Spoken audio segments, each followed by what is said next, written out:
把土豆放入锅中煎一煎，出锅就是一款外酥里落、香味浓郁、风味独特的早餐饼。我们先准备2个去好皮的黄心土豆，然后呢，我们给这个土豆呀切成筷子头厚度的薄片就可以了，千万不要切得太薄了，切得太薄的话就会影响口感，就不好吃了。把土豆全部切好之后呢，我们就给它放入清水里面洗一洗，这样呢能把土豆表面的这个淀粉呀能够更好的给它清洗掉。这个土豆我们洗一下之后呢，然后呀我们一定要给它控干水分啊，想要这个土豆呢吃起来呀更加的熟一点，然后呢我们就给它放进开水里面煮一煮，接着呢我们再给里面啊来上一点盐，给它入个底味儿。这个土豆呢我们大概给它煮个2-3分钟的时间，然后煮到6-7成熟的时候就差不多可以了。这样呢我们也不用担心它待会儿炸的时候呀外面糊掉了，里面没有熟。现在呢我们就直接给它全部捞起来，然后呢我们给它放进凉水里面给过一下，这样我们待会儿拍粉的时候呀它才不会烫手。等到这个土豆不烫手的时候呢，我们就把这个土豆呀全部都给它沾上面粉，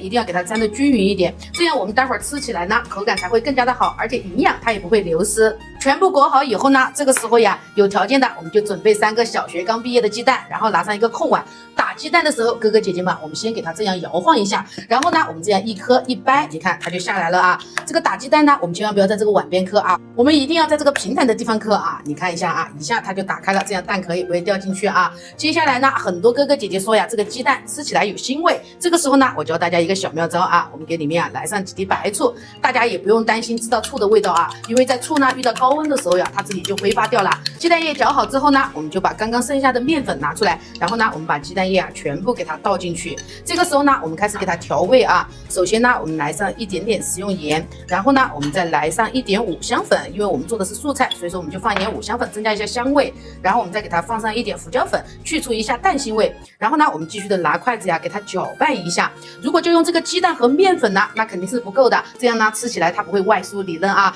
然后呢还有一个关键点，我们一定要给它放一点什么呢？我们先给它放一点这个玉米淀粉啊，超市里面都有的，这样呢我们做出来的饼啊才会金黄酥脆，一点也不回软。接下来锅中油热，我们就把这个土豆呀给它放进这个面糊里面，然后给它荡一荡，把这个小尾巴我们给它荡掉，然后轻轻的给它放进去炸一炸。有条件的呢，我们再给上面来上一点这个白白的黑芝麻，我们给它点缀一下，这样呢看起来呀才会更加的好看。一面煎至定型的时候呢，我们就翻过来啊，把另一面也给它煎一煎。当2面都煎到这种滋滋冒油、金黄酥脆的时候，我们就可以出锅啦。大家看一下啊，非常的漂亮。哥哥姐姐们，我们这个脆鲜土豆饼就做好了。我们这边呢，其实叫这个叫洋芋，你们那边叫什么名字呀？我们一起讨论一下吧。接下来呀，六六先来替你们尝一尝啊。